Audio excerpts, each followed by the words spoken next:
എല്ലാവർക്കും നമസ്കാരം. പുതിയൊരു ക്ലാസ്സിലേക്ക് എല്ലാവർക്കും സ്വാഗതം.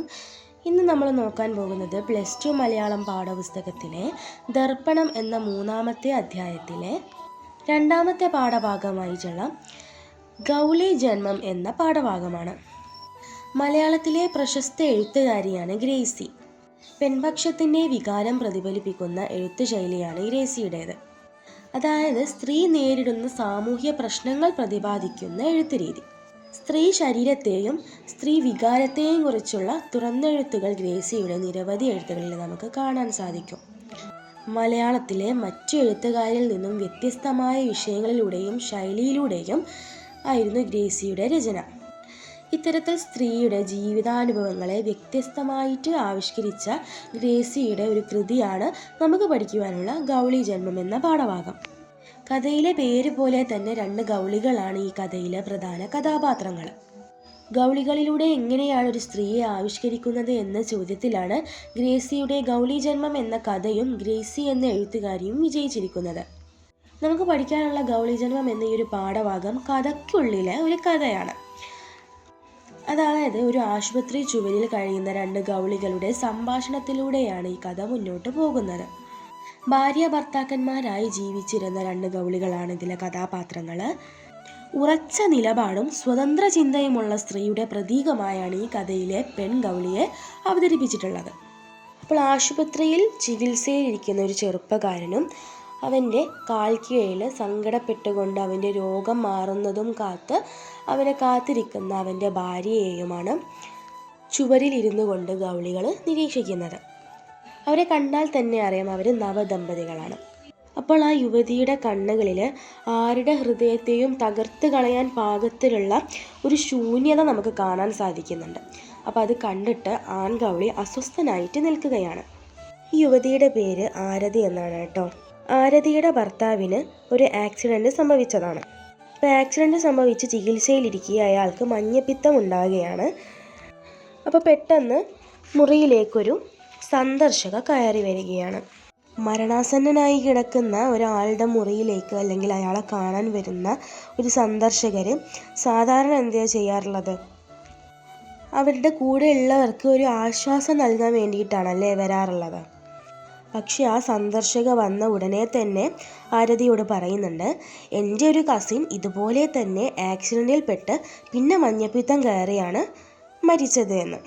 അപ്പോൾ ഈ സന്ദർശക വരുന്ന സമയത്ത് തന്നെ ആൺഗൗളി പെൺഗൗളിയോട് പറയുന്നുണ്ട്, ഇവർക്ക് ചാകാൻ കിടക്കുന്ന ഈ ചെറുപ്പക്കാരനോടോ അവൻ്റെ സുന്ദരിയായ ഭാര്യയോടോ ഒരിത്തിരി പോലും സ്നേഹമോ കാരുണ്യമോ ഇല്ല.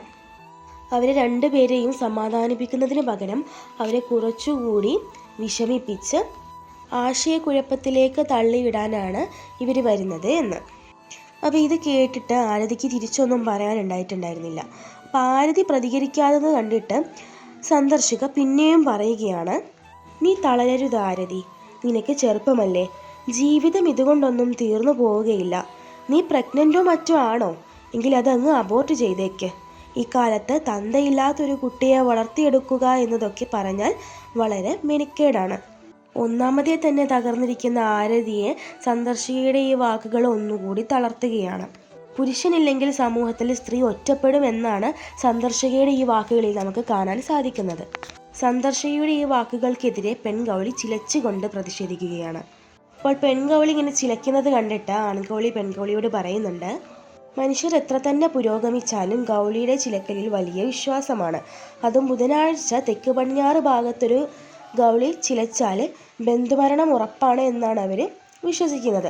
അതുകൊണ്ട് നീ ഇങ്ങനെ പ്രതിഷേധത്തിൻ്റെ രൂപത്തിൽ ചിലയ്ക്കുകയാണെങ്കിലും അവരുടെ വിശ്വാസത്തെ അത് ബാധിക്കുന്നുണ്ട് എന്ന് ആൺഗൗളി പെൺഗൗളിയോട് പറയുന്നുണ്ട്.